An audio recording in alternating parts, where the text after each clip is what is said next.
So I started doing that heavy into it for the first 4 years. I've been doing this for 8, no results. 3 out of the 4 weekends I was literally hosting open houses. You can imagine I said no to a lot of things. For me, I was not that great at expired listings. I was constantly getting beat by more experienced agents, people who were bigger names.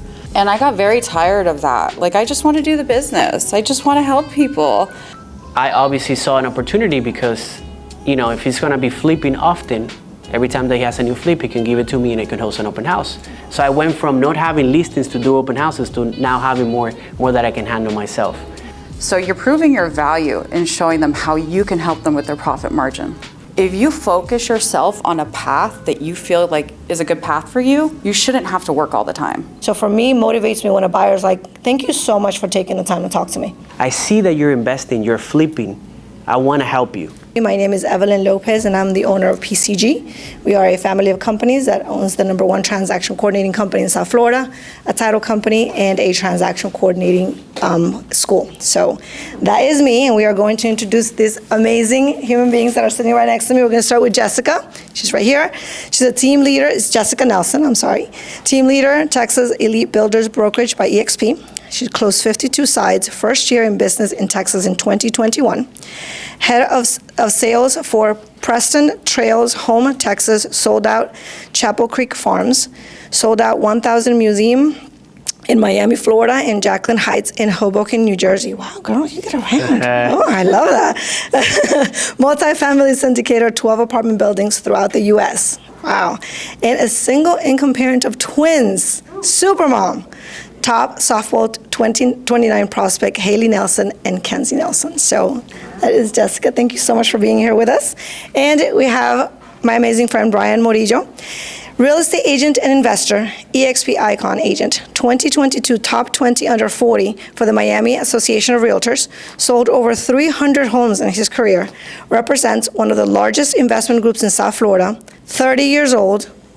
Seriously. Do I look like that? We had to put that in there, right? I had to put it in. You had to put it in there. Married with no kids, enjoys traveling the world, loves to read, and working out. It's basically what we all do too. Yeah, we work out every day. Yeah, definitely. Every day. No. Well, we're gonna welcome them, and of course, Brian lives here in South Florida. Jessica visits all the way from Texas, so we're really, really excited to be sharing them with you guys. We're gonna have a few questions, and you guys are gonna be able to ask them questions as well. It's basically our knowledge on what we can bring value to you guys and how you can get from 1 to 100. So, question number 1 that we were able to put together for you guys is, how did you get started in real estate, right? So I'll start with me. I started in the year of 2000, so right when I was 5 years old, started in real estate. In 2000, I started in title. So I started in the title industry, and I've been in real estate ever since. So Jessica, can you tell us how you started in real estate? Sure. So I started in Hoboken, New Jersey, and you know, I was a new mom, and there's not many careers where you can take your kids to work. I don't know if anyone else has ever brought their kid to a showing here. Yeah. Yeah, so you feel me. My kids loved the car seat, and so did my buyers. So I would just take them out, show them apartments, and hopefully they would rent or buy one so we could pay rent. You know, my career evolved over time. I moved to Texas in 2020, became licensed there towards the end of the year, and that's when I really started to take my career serious. This is when I said, okay, it's time to really step it up. And when you ask, how did you start in your career, the advice that I give everyone is keep it simple. That's good. For me, I wanted to do 50 deals that year. So I wanted to talk to 50 people every day about their real estate. And that's hard to do, right? Yeah. But what are some things you guys do every day? You go to the gym, right? Do you go to the grocery store? Do you go to the gas station? It's really simple to say, hey, you know, where do you live? How do you like where you live? You know, just start talking to people and find out, like, do they have any intentions of moving? And we don't necessarily have to cold call if you're not comfortable with that. Not everybody is. You can still talk to people about what they plan to do with real estate. So for me, when I first got started as a serious realtor, my goal was to talk to 50 people every day about their plans to move. So I started in 2015. That's when I got licensed. I'm originally from the Dominican Republic. I was born in New York, but I was raised in the Dominican Republic. Back in 2011, I met who now is my wife. We did 4 years long-distance relationship. I was going to school over there. She was going to school here, so I waited until I finished here. And then once I finished school over there, I moved here with her. We moved to a small apartment here in Plantation. I needed a job, obviously. Over there, I used to work for corporate in sales. And then she suggested one night, about getting my real estate license. I was used to sales, so it was a new thing for me, obviously, a new country, new language, and new market. I didn't know anybody. The only people that I knew was her family, and her stepdad is a realtor too. So that part of the database gone already. So it was a challenge at the beginning, but I got my license, joined Keller Williams, and the rest is history. So we're going to move on to our next question. What did you do at the beginning of your career to gain momentum? And we'll start with Brian. Awesome. So Do you need, he has. I have one. So momentum. I remember trying a little bit of everything. Literally, I did expires, FISBOs, door knocking, networking, everything. That's what they tell you. One of the team leaders in my previous brokers, suggested all of it. I remember doing a lot of circle prospecting, literally taking the database of neighborhoods, calling one by one, talking about contacts, 50 contacts. In my case, it was 30 to 50 contacts. And a contact counts is a conversation about real estate. So I started doing that heavy into it. For the first 4 years, I've been doing this for 8, no results. One of the things that, after trying everything, one of the things that stuck out for me was the open houses. I realized that the face-to-face interaction was the thing for me. So I started doing a lot of open houses. In 2019, I set a goal to do 72 open houses for the year. If you do the math, that's literally 6 open houses every month. And as you know, you get the most traffic during the weekend. So I wanted to get the most traffic out of it. So 3 out of the 4 weekends, I was literally hosting open houses. You can imagine, I said no to a lot of things. Barbecues, boat days with friends, everything. So I started doing a lot of open houses. And that's where I gained momentum. So exactly what I talked to you guys about earlier. You also have to see where you're having success, right? Because you're going to start to notice trends in your business.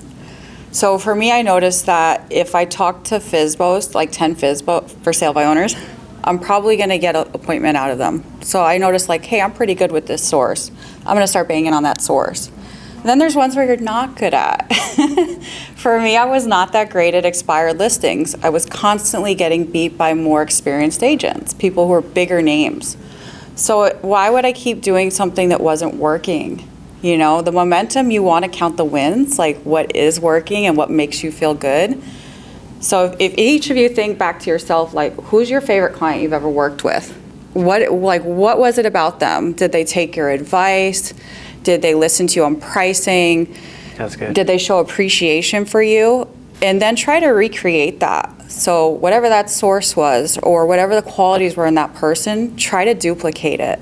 And you're going to start gaining momentum the more you do that. That's very, very true. In my experience, as far as being able to gain momentum, and is in 2000, when I started in title, I wanted to learn everything there was about what I was doing. I wanted to learn as many things as possible, the ins, the outs, the ups, the sides. If it existed in the title industry, I wanted to know it. Which is a lot. It's a lot, and I was up for the challenge. So for me, it was knowledge. I started very, very good at what I was doing.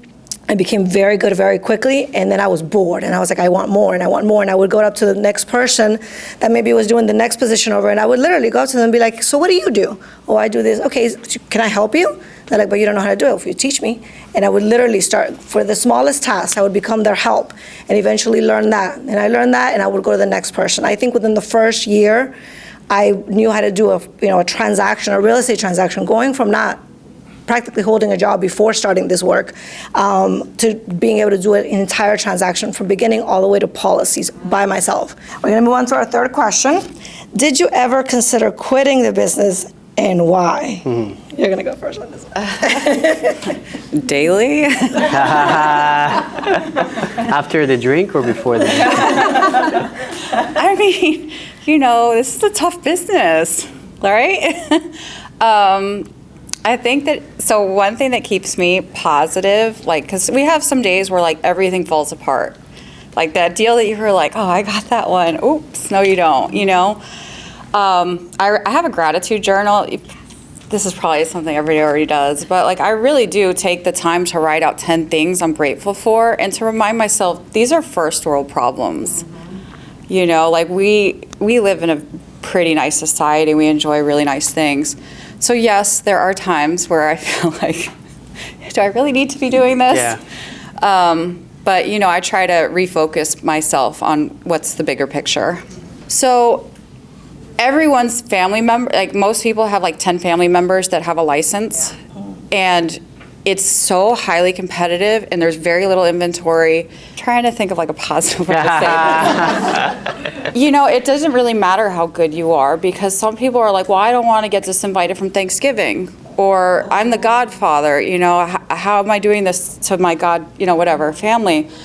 So there's a lot of things that you're competing with that really have nothing to do with how good you are or aren't. That's good. And I got very tired of that. Like, I just want to do the business. I just want to help people. And I don't want to have to compete with, like, everyone's aunt. Yeah. So I quit New Jersey. And what I looked for is what you guys have right here. You have growth. So even though it feels like it's very congested, look at how many areas it's spreading out. Like Weston, right? I mean, you could probably give away land. Now it's starting to like be worth something. It's getting expensive, and they just keep building.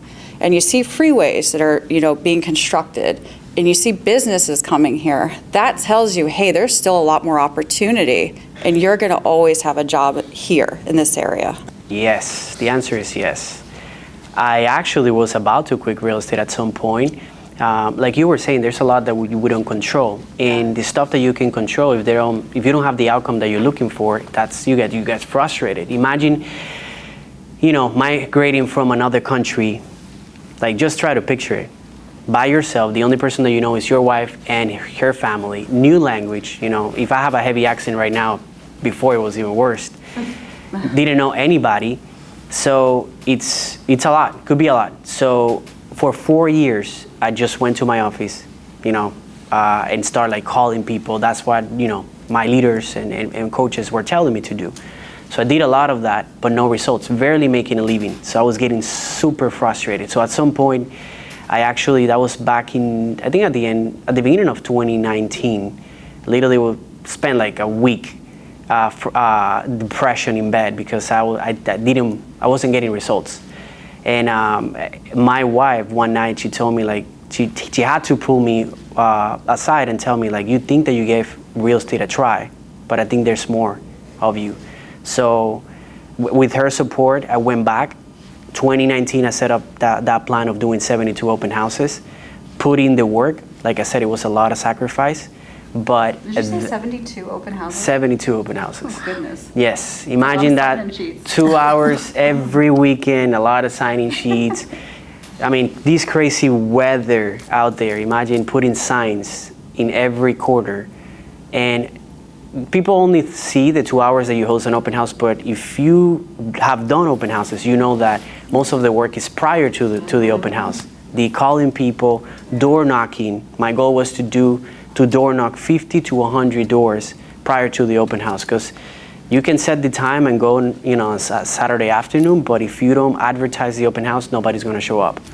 So that was a heavy work during the week, and then the follow-ups after. So it was a lot of work, but that experience got me the momentum, like I said before, and connect me with the right people that lead me to my success now, I guess.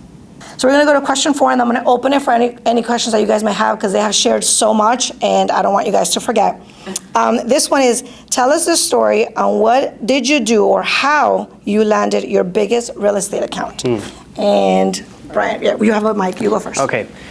Let's go to the interesting part. Everybody wants a lot of listings, right? So that's what we came for. It's crazy because, you've noticed you noticed the trends in the story. About to quit real estate, then I made a decision to do 72 open houses.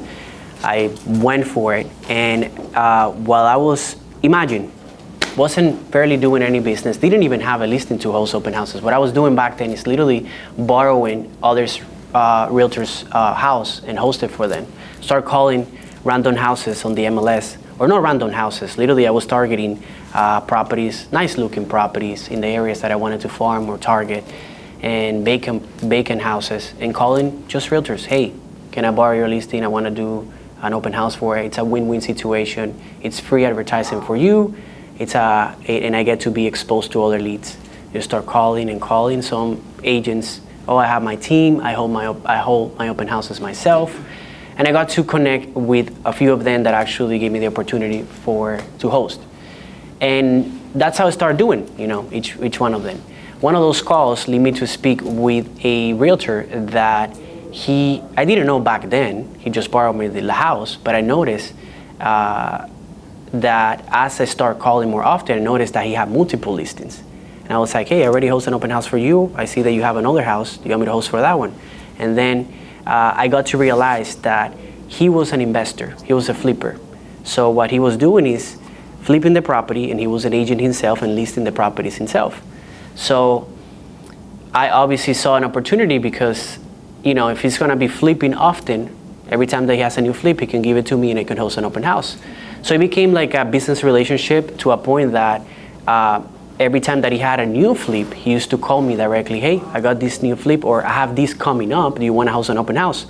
Obviously, imagine, a brand new listing on the market, fully renovated, you get a lot of traffic, and that's what I was going for. So I built that relationship, that connection. It got to a point that even if I was busy during the weekend, I made myself available because I wanted to show value to him, right?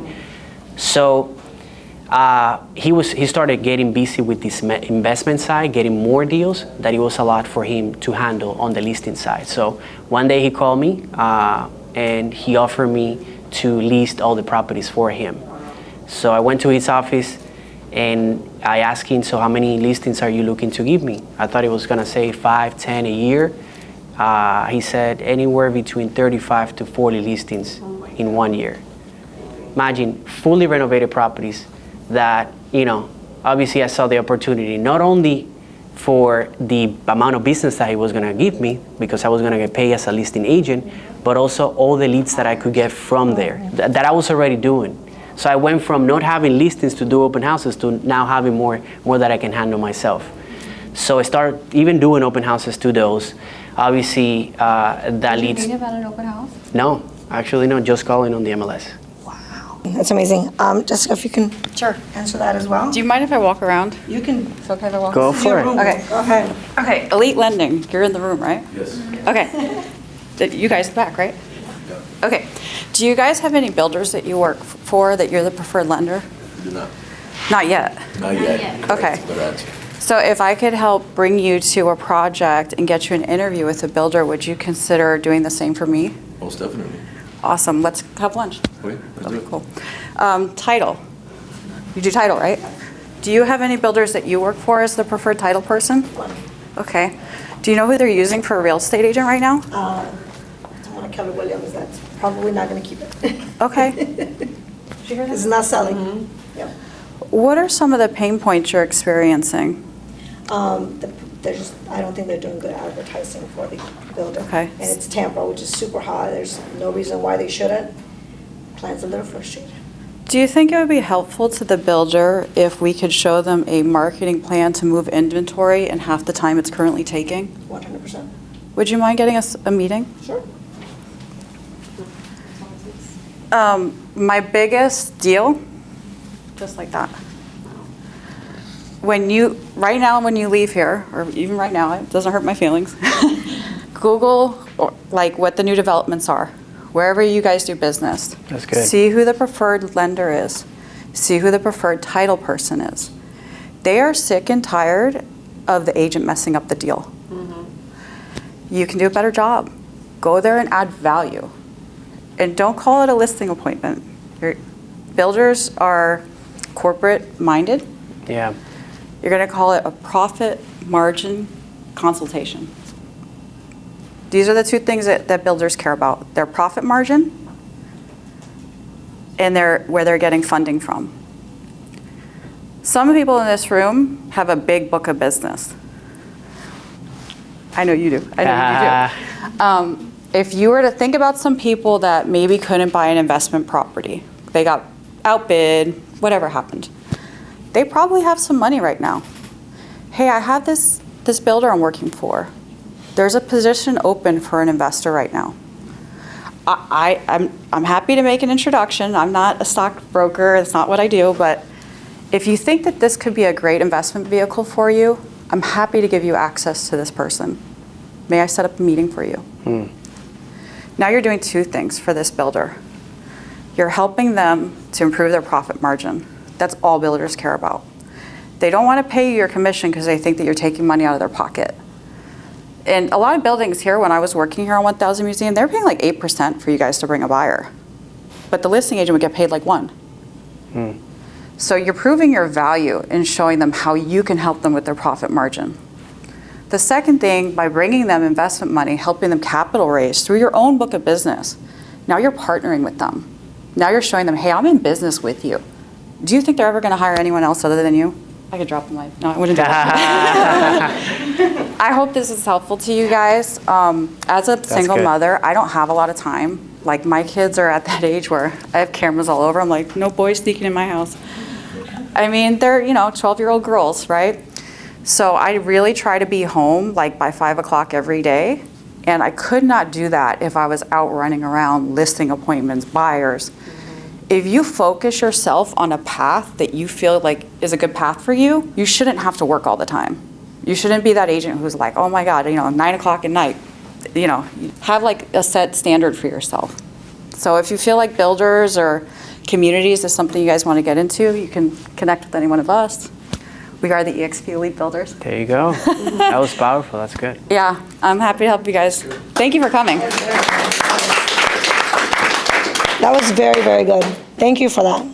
Now, I want to open the floor to just any questions that you guys may have. We've all shared so much, and if there's any continuing questions, I know I had some while you guys were talking, but please feel free to ask Brian, Jessica, or myself so that we can further elaborate maybe some pinpoints that you guys had more questions on. Anyone had questions? Like Mr. Eric. What helps you guys stay motivated and those points where you guys wanted to quit? Yeah, that's a great question. Did you guys hear the question, everybody? What helps you feel motivated? It's an easier answer now. I just keep going now. I have my morning routine, there's a lot of stuff, and I had shoot a podcast with Marcy. She's into personal development, and there's so many stuff that you can add in your routine that can help you keep going. Journaling, praying, breath work. Those things, if you do consistency, can help you go through your day. But what kept me motivated back then, I guess, it was just the desire just to succeed and prove myself. For me, it's the people who depend on me. Accountability comes in different ways. So if you're a parent, you're accountable to your children. If you run a team, you're accountable to those people on your team. So I'm big on giving myself more than I can handle because it pushes me to do better. It's almost like I can't fail. I have to succeed. No other option. Yeah. Yeah. I think for me, I'm going to sound really corny because, first of all, I want to be just like you when I grow up. Yeah. I don't work out. I don't journal. I don't do any of that stuff. So I am the complete opposite of Brian. I don't do any of that fun stuff that he does. So I have a lot to learn from him. I'm going to be really corny, guys. The biggest motivation for me every day is when a buyer, a seller, or a client is really, really happy with what I have been able to provide to them during that transaction. Thank you, and oh my gosh, thank you so much for answering my questions. Thank you for answering the phone. Believe it or not, that's really, really big. Thank you for being so kind, for sharing your knowledge, for just really being there for them during that moment. We do this every day, buyers and sellers don't. So if they're not able to really just call someone that can connect with them and talk to them at a level in which they understand, it really makes a huge difference. They remember you and they want to work with you. Now, one of the biggest things that we have is a lot of buyers and sellers call us after the fact because someone wants to buy or sell, or they themselves, right? And we love that, right? Because we are telling them that we're an extension of the agents, both in title and in transaction coordinating. So we put them back to our agent. Now, that is big because now there's that trust, right? You as an agent will never be like, well, Evelyn can totally go get her license and take my clients or take my database, all these different things that you guys have. We're so service oriented. What motivates me every single day, and now that we are growing in the title company, is I'm able to connect more to my roots, which is, I did title for 17 years before I opened transaction coordinating. So I've been doing real estate for 23 plus years. It's what I know. It's what I can do in my sleep. So for me, motivates me when a buyer's like, thank you so much for taking the time to talk to me. Any other questions that you guys want to ask? I had a follow-up question for you. At the open houses, I know you said you were calling agents. Were you just randomly going down a list of? So I put a system. Obviously, it helps if you have some sort of, structure. So what I did was I literally prepared a script, because I grabbed the phone and call and, hey, can I borrow your listing that you have at this address? And it's like, it didn't sound confident. So obviously agents were not gonna lend the property for that. So I had to put the phone down and say, okay, let me prepare like a small script and just use that script. Like, again, going back to coming from contribution, how can I concisely let them know that I'm coming to help? And my script was like, hey, my name is Brian. I'm a real estate agent back then with Keller Williams Realty. The reason I'm calling is because I see that you have a property here down the street, whatever. And I would like to host an open house for you. It's a win-win situation because it's free marketing and exposure for you, and I get to be exposed to leads. I'll make sure to door knock for you, give some flyers, online marketing and all of that. Would you be available to lend me the house this Saturday from 2 to 4? And then obviously there are gonna be people that are gonna say no. And then what I also follow was like, hey, at the end of this call, I'm gonna send you an email, because it's a random agent calling. Then, and it's their listing, it's a client's property, even for security reasons. So what I said, look, after this call, I'm gonna send you a detailed email with everything that I'm gonna do, and I already had a preset email with everything that I'm gonna do to advertise the property, and my contact information and all my details there. So once I send that email, they saw who it was, they can look me up if they have to, and then just reply to my email and they just post it. And the only thing that I requested from them was to post the open house on the MLS.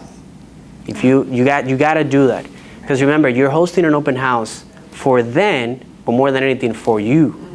And most of the traffic, in case you didn't know, comes from online leads.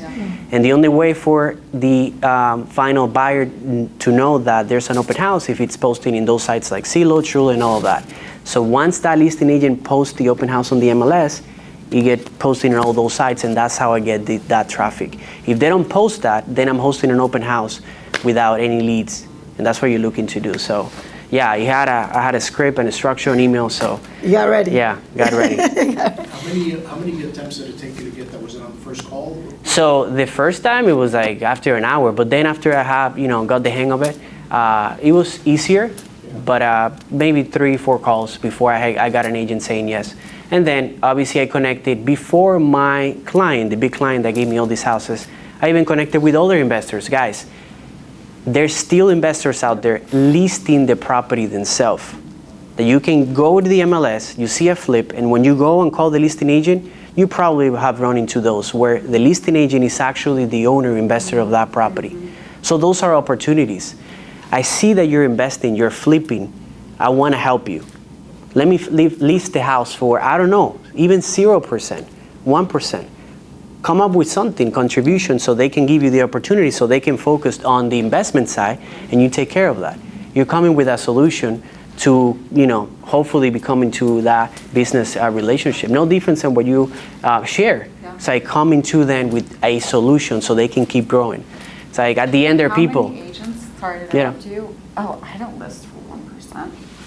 Yeah. And what are they missing out on? They're missing out on the big picture. 50 a year, you said? Yeah, right now they're giving me, at one point they were giving me literally 50 deals per year. Yeah. Not even counting. They pay you full price because you've proven your value. Not full price, they're giving me the volume. Like at the deal right now, it's like 1.25 on my side. But add up and do the math for 50 deals. And not only what they give me, because sometimes we can focus on only what they give me, it's what I can do with that with those properties. I don't know if you have heard this stat before, but for every well-advertised listing, statistically you can get at least one buyer. So that means if they give me 40 listings fully renovated, If I put my yard signs with the investor, he wasn't even putting yard signs. I get calls from there. I do open houses. Now I have agents hosting open houses for me, but I do open houses, door knocking, put the yard sign, and all the marketing.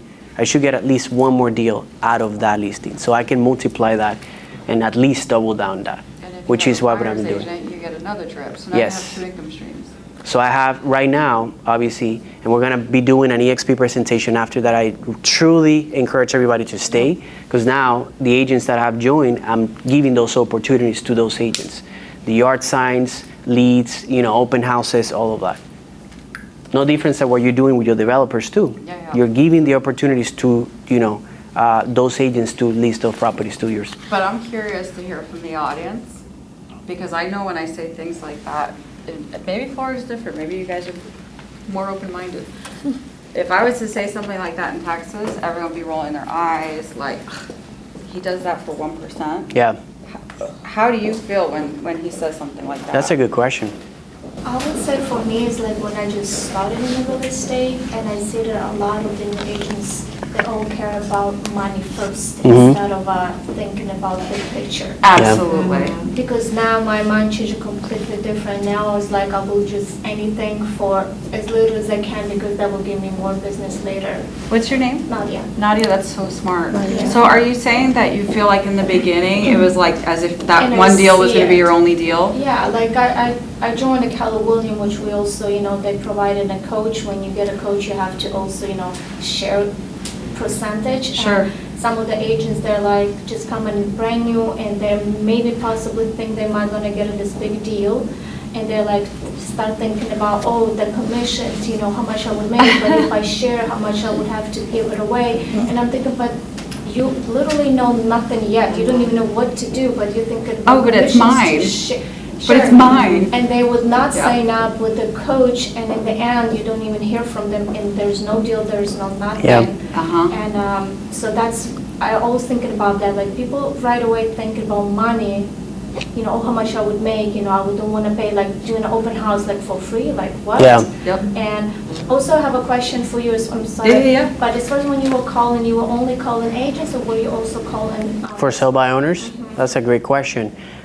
No, I didn't get into full sale by owners, and this is the thing. Once you start getting into it, you get to realize what works and not. In the case of for sale by owners, it gets more tricky because they live in the property, and then you're responsible of their belongings too. I was targeting vacant properties, good looking, because again, if I have a whole MLS for me, let me target properties in the price point that I want to be, in the locations that I want to be, in the area, everything. For example, no gated communities. If I'm gonna do an open house, I don't want to deal with we're gonna handle the logistics of opening the gate.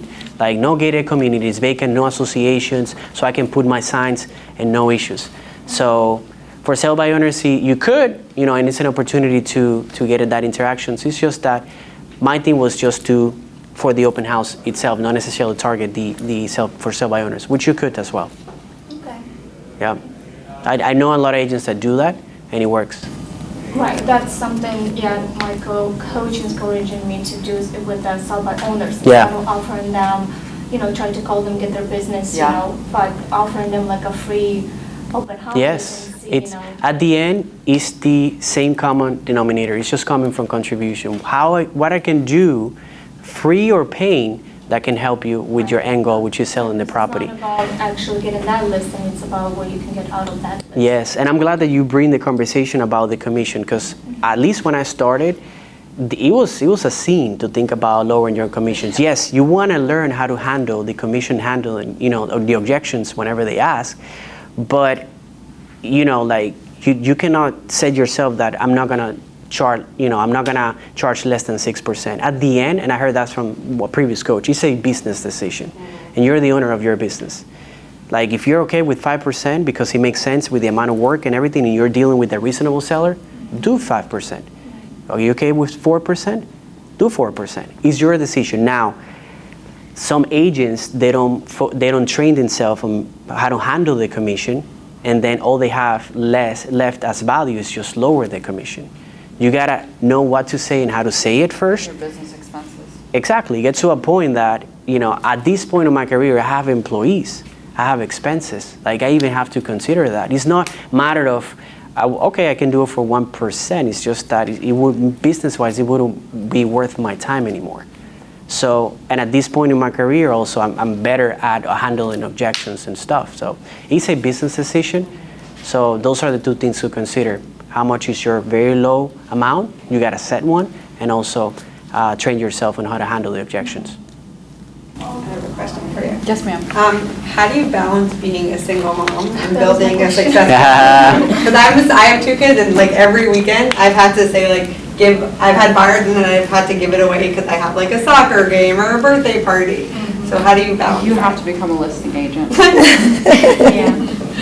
You cannot work. So you can put 10 listings in your car. You cannot put 10 sets of buyers. Right. And when you're at the whim of other people's schedules, you don't have control over yours. But you do. I mean, I heard you speak. You have an ability to be a listing agent. Practice your scripts. Get a coach. I don't know if you already have one. I don't mean to sound like No. a coach that can help you learn how to be a listing agent. And then maybe a mentor who can actually go out with you and say, hey, I'll help you with this listing appointment so that you can know how to run one effectively. Your issue as a single mom is you don't have a lot of time. You need to be efficient. Yeah. So you need to become a listing agent. Step number 1. Yeah. Yep. I had no skills when I started, to be very clear. Like, I'm fooling all of you. I think we have. No, but like, you learn them. Yeah. You know, like when 50 people told me no, I figured out, okay, don't say that anymore. Right. Say something different. And the more you practice that, even if you do it 2 hours a day, 5 days a week, calling FSBOs, that's free. You don't have to pay for that. They're right on Zillow. See what works for you and see what doesn't. And eventually, you're going to get it. But you'll get it faster with a good coach. There you go. Thank you. It's true. It's very true. Anybody else have any questions we can ask? So because I was going to ask that because here in Florida, South Florida, or even in Florida, are in my agency, my coach is always saying, that Florida is like the #1 when there's so many agents and it's so comparable. And I'm originally from Ukraine and I live close to like Sunny Island, I live in Hollandale. And anybody that comes here from my country or from Russia, they're all getting licensed, So every time I turn around somewhere, like someone I know, like from my country or something, they're like, oh, I have a license too. So like, when you were talking about, and that state, it was something like, going comparable with, so it's not about, like compare with the ant or something. Here it's just like everybody have license. Yeah. Not many of them practicing, they just have license. Yeah. Some of them I went to school together and I just see like they just have license because they have other career or job or something. But it's still like, every time I turn around, it's like everybody have license. But what intrigued me when you said that there's so many developers are coming, there's still so much business. Because I was want to say like, how do you go, especially me, like I'm such a new agent and we just shift the market. You don't seem new at all, by the way. Oh, just because I talk. I would have assumed you've been in the business at least a year or two. A year-ish. Okay. Have you closed deals? Yes. And think about your favorite transaction, the best one. What did you enjoy about it?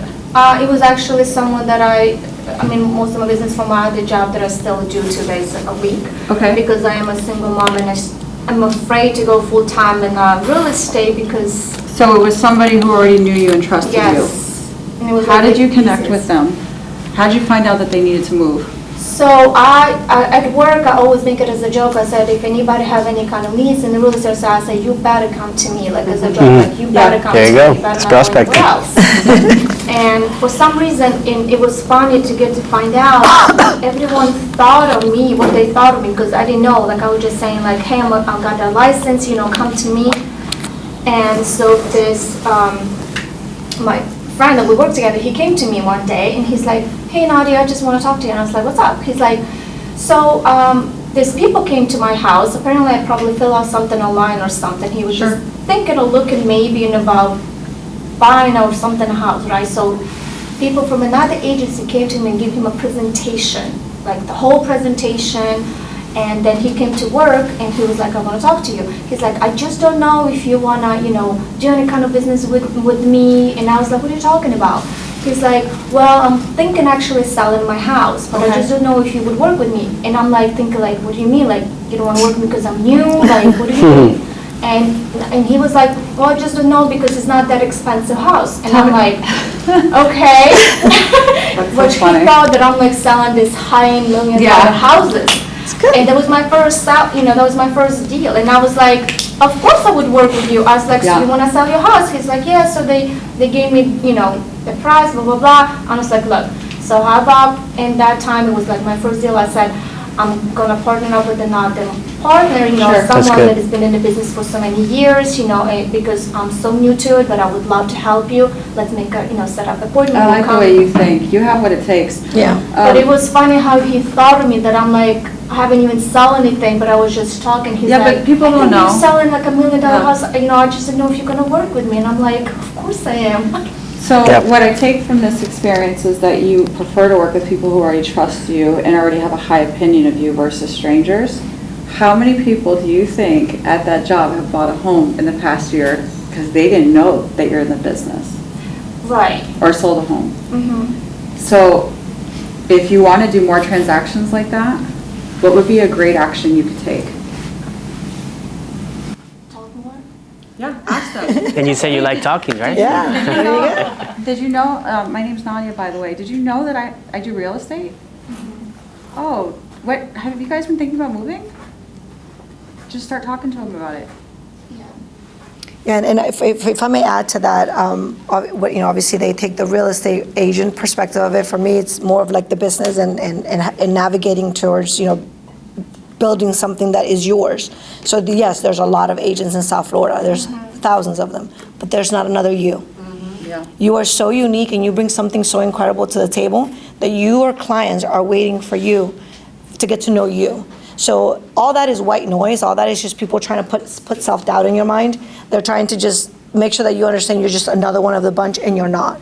You're incredibly unique. You come from an incredible country. You have an incredible circle. And even in the job that you have 2 days a week, everyone there is a potential prospect, and everyone they know is a potential prospect. So hearing you, really does lead me to tell you there's no other you. You are the only one that can show value to these people, and perhaps, like they said, maybe be more vocal at the fact that you're a licensed agent. Maybe be a little more intentional on your social media, attend open houses. Half the time people don't necessarily understand that you're maybe attending Brian's open house, but it's not yours. I think you'll build their trust in you in real estate through that, but also being more vocal about it. And like they say, you're at the supermarket, you're talking to the cashier, do you own your house? Or ask them when you have to go, when is your lease expired? You need to go find a rental. When are you ready to buy a house? Oh, I'm not sure, my credit's not there.